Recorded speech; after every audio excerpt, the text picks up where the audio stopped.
Então, boa noite. Sou Manuela. Mariela. Nós vamos hoje então dialogar sobre a escola e a comunidade através de reportagens em artigos e vídeos. Por que a gente optou trabalhar dessa forma o assunto escola e comunidade? Por ele ser muito complexo. Então a gente trouxe exemplos práticos que foram retirados da revista Nova Escola, do site da Nova Escola, para poder então entender um pouco disso através da prática que as escolas, que as comunidades desenvolvem a respeito disso, para a gente poder entender um pouquinho esse assunto. Nós vamos começar então, você quer falar alguma coisa, Mariela? Nós vamos falar então um pouquinho dos exemplos e nós vamos mostrar vídeos também que trazem entrevistas entre especialistas nesse assunto para linkar um pouquinho a teoria e a prática. Aqui a gente tem então citação, o que tem a ver a escola e a sociedade, né? Discutindo então o assunto através da pesquisa documental para poder chegar no consenso, linkar a teoria com a prática.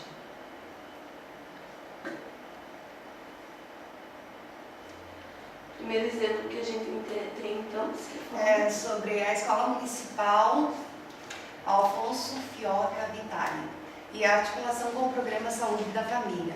É bem interessante porque os alunos que precisam de médico, eles fazem, a própria escola marca o médico para esses alunos e é avisado a família. Se a família não levar esse aluno para o médico, aí é enviado um agente de saúde até a casa dele para ver qual o motivo que ele não foi ao médico.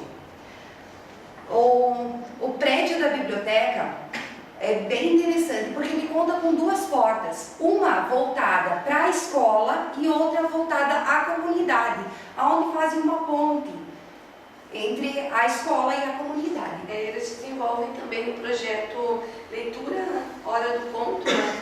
Que envolve a comunidade e a escola, por existir essa porta, essa interação. Então, como se a biblioteca fosse a porta de entrada da escola para a comunidade, para ver essa interação.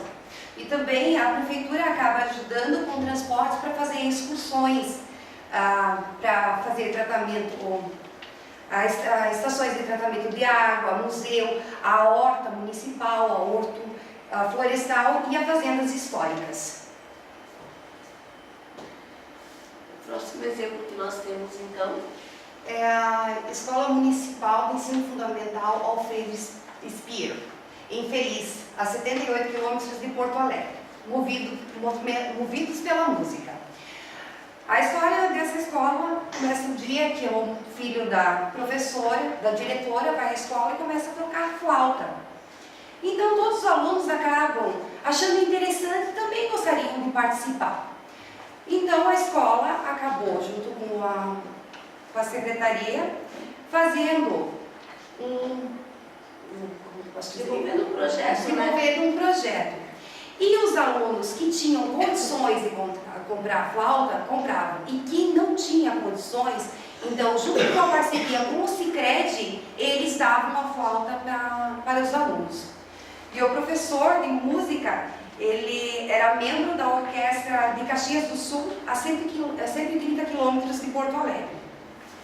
E daí também esse profissional, tendo toda a experiência, ele utilizou para os alunos, para dar aula de postura, de voz, de interpretação, de posição no palco e tudo mais. Aqui nesse exemplo a gente pode ver bem a questão da comunidade, né? O Sicredi, sendo uma cooperativa que atua nos municípios, que atua, né, na nossa região, eles têm essa filosofia de dialogar com a comunidade, né? Então aqui a gente pode ver um exemplo bem interessante nesse sentido. O próximo exemplo que a gente tem é da escola Professor Daniel Alvarenga, né, no distrito de Zila Expósito, em Belo Horizonte.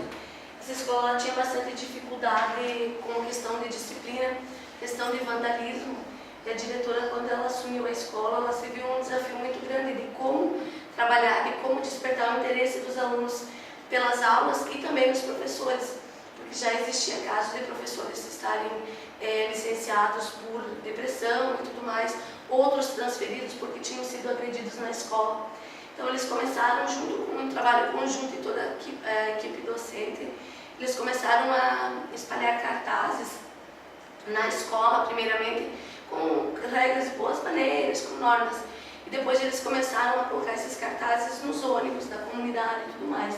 E começaram a trazer os pais, alguns pais foram se envolvendo e a comunidade passou a se envolver. Então eles começaram a fazer mutirões para organizar a escola, mutirões para pintura e tal. Então dessa forma hoje eles são um exemplo.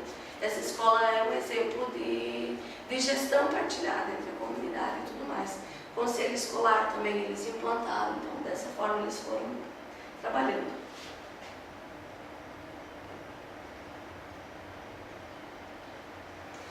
A Escola Municipal Migrantes na periferia de Porto Alegre também tinha muitos problemas sociais por estar inserido na periferia.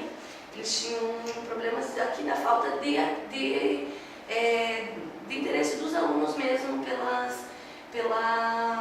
escola. Então eles começaram a desenvolver campanhas, envolvendo a comunidade, né, gincana solidária e tudo mais, que eles pudessem atrair essas pessoas, a comunidade para a escola e através de atividades diferenciadas que os alunos se empenhassem. Então ali eles falam da preocupação com diferentes públicos, então eles desenvolviam atividades para envolver os pais, atividades para envolver a comunidade em geral, o poder público e os alunos. Também conseguiram ter um sucesso nesse sentido. E o interessante era que essa escola também, a maioria eram filhos de catadores de lixo. Pessoas que trabalhavam os pais trabalhavam em hortifruti de granjeiros e acabavam levando os filhos também para essa realidade, né? Tirava muito, a evasão escolar era muito grande. Aqui nós temos então um exemplo bem focado na dificuldade do professor trabalhar, né? Trabalhar junto é difícil, mas é indispensável. Que fala então que os professores dessa escola, uma professora, ela veio para essa escola e ela começou a sentir alguns problemas que ela não enfrentava antes. Só que ela ficou com receio de conversar com os colegas, de repente de criar um clima estranho e tudo mais. Mas assim, os problemas foram ficando tão difíceis de sanar que ela resolveu juntar os colegas, vamos colaborar, vamos trabalhar junto. E aí ela começou a perguntar como que os professores, ela dava aula para o 4º ano, mas como que os professores das séries iniciais trabalhavam.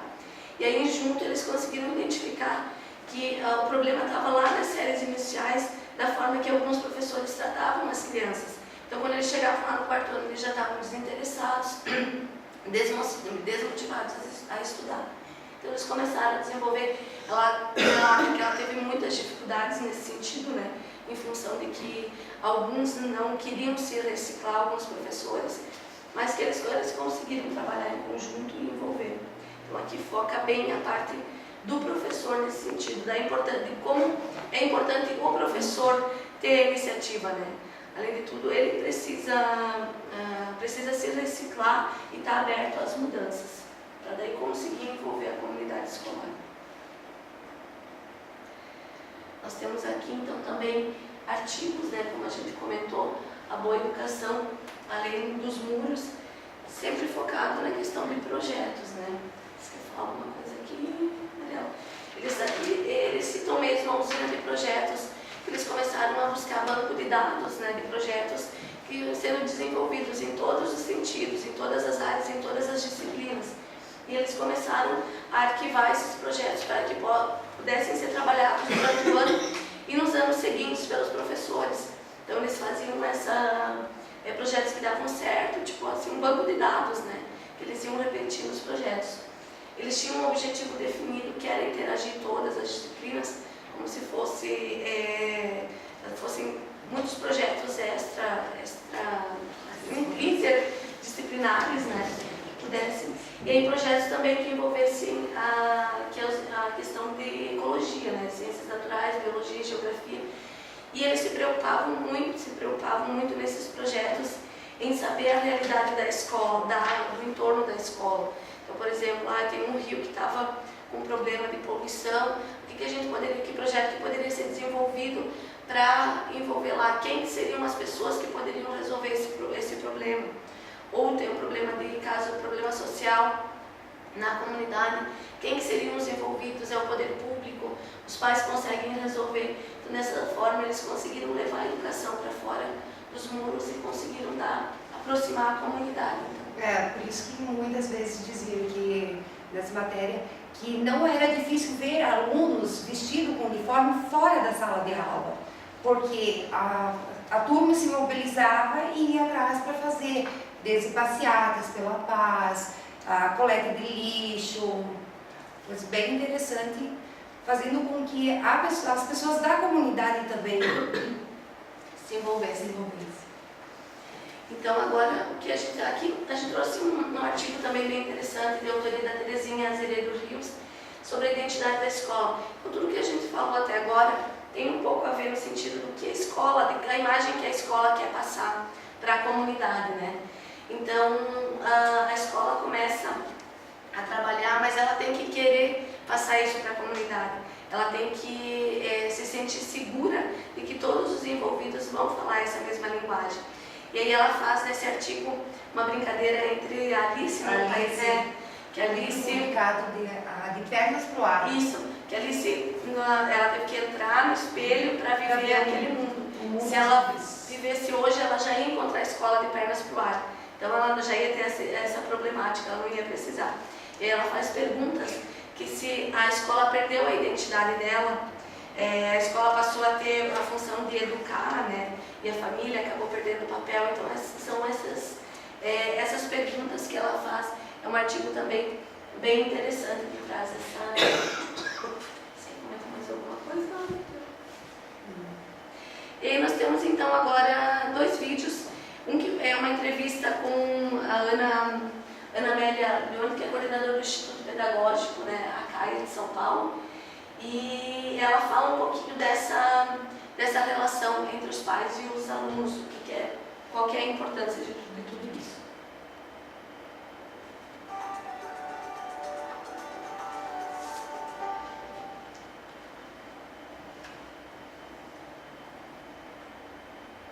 A relação, particularmente com os pais, né, no primeiro momento, tem a ver em compreender, né, o que os pais querem da escola e que tipo de coisa que é muito importante passar para os pais, né? Então, eu acho que assim, as solicitações que os pais têm, as questões recorrentes, essas que são reclamações constantes e tudo mais, elas têm que ser pensadas, elas têm que ser consideradas e algum retorno tem que ser dado para os pais. Tem coisas que eles podem pedir que são impossíveis, né? Mas tem que então ser falado, ser explicado por quê. Outras que vão requerer um certo tempo. Mas alguma satisfação e retorno dos pais eu acho que é muito importante, né?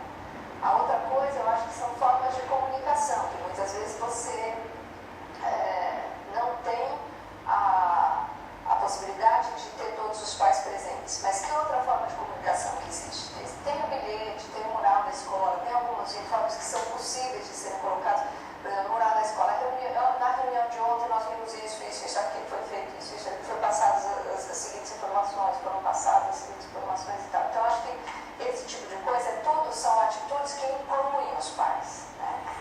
Eu aprendi isso com uma diretora, que foi uma que chegou para mim e falou assim, eu sempre convido os pais para as reuniões de pais, e eu só convoco os pais para a reunião se eu tenho pelo menos alguma coisa boa para dizer para eles. Eu tenho que ter alguma boa notícia para dar para eles, né?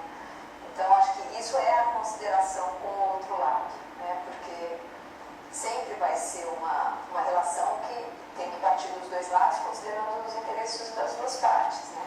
Sendo que quem eu acho que tem que dar o tom dessa relação é a escola. A responsabilidade eu acho que é da escola mesmo.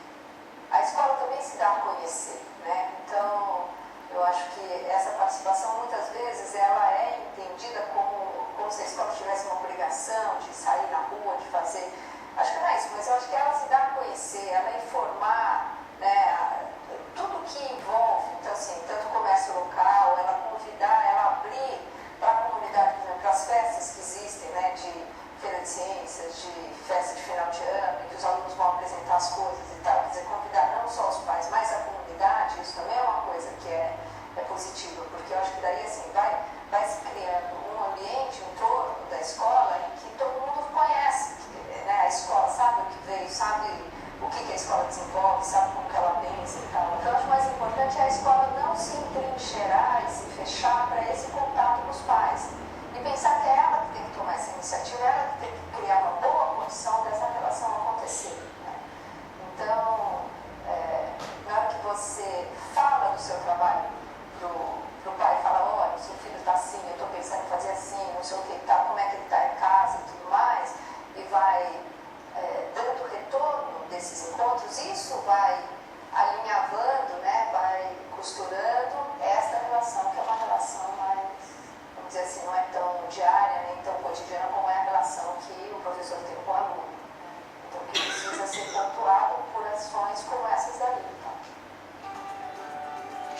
porque nesse vídeo a gente tem um exemplo que a professora fala, né?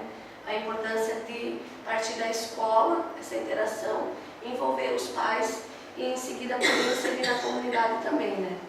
Não só na hora em que o aluno está mal, que sempre tem que ter alguma coisa de bom também para dizer. Então, por que só chamar os pais para a escola quando o aluno realmente está muito mal, que não tem mais o que se fazer? Mas chamar a escola também para dizer que o filho está indo bem. E contar isso para a comunidade de uma forma também não só convidar quando tem festas tem comercial, né, explora comercialmente datas e tal, para outros eventos que tem também para mostrar o trabalho da escola. Nessa outra ilustração que a gente vai mostrar então, é uma reflexão do filósofo e educador austríaco Ivan Illich, que ele fala um pouquinho da escola, a sociedade sem escola. Tem uma visão assim um pouco, que eu não sei se a sociedade está pronta para esse tipo de instituição, da forma que ele coloca, mas é mesmo um videozinho no sentido de reflexão de que forma que seria a sociedade sem escola.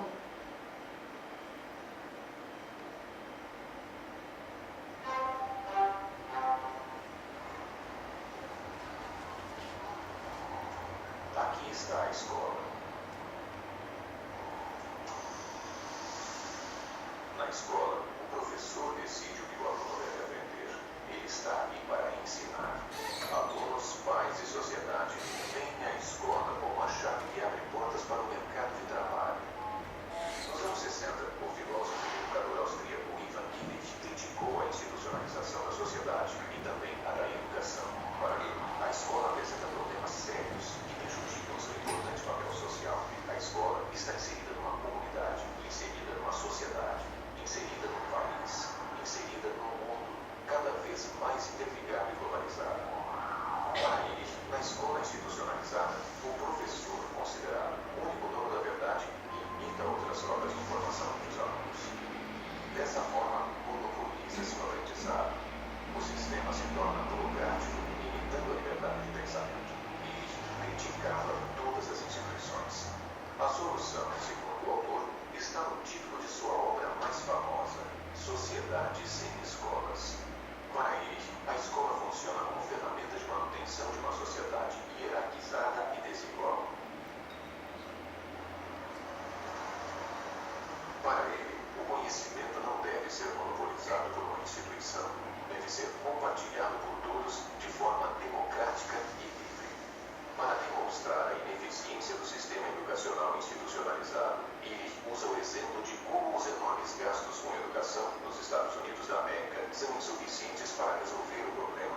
Ele escreve que não é um certificado ou um diploma que capacita um profissional, mas seu interesse e conhecimento adquirido. Conhecimento trocado com a família, com a comunidade e com profissionais capacitados, formando redes de aprendizagem. O livro de Illich gerou vários debates entre educadores. A maior parte não concorda com ele.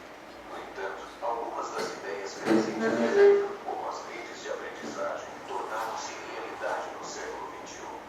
A televisão e a internet são novas fontes de informação acessíveis e abertas. Ficou mais fácil buscar informação por conta própria. Os caminhos do aprender ficam mais interessantes. A partir deles, talvez seja possível chegar a uma educação menos escolar. Como será a escola do século XXI? Essa é uma questão que continua em aberto. Então aqui é o questionamento mesmo.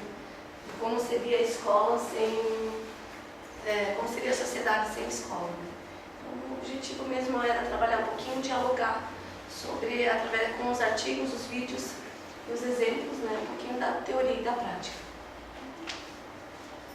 Porque, que nem ele fala, é muito interessante a forma como que ele dispõe, que o professor antigamente era visto como único, que sabia tudo dentro da sala de aula e que o aluno tinha que se ater apenas àquilo, ele não podia ter trocas de ideia e informações de outra forma. Então é isso, pessoal.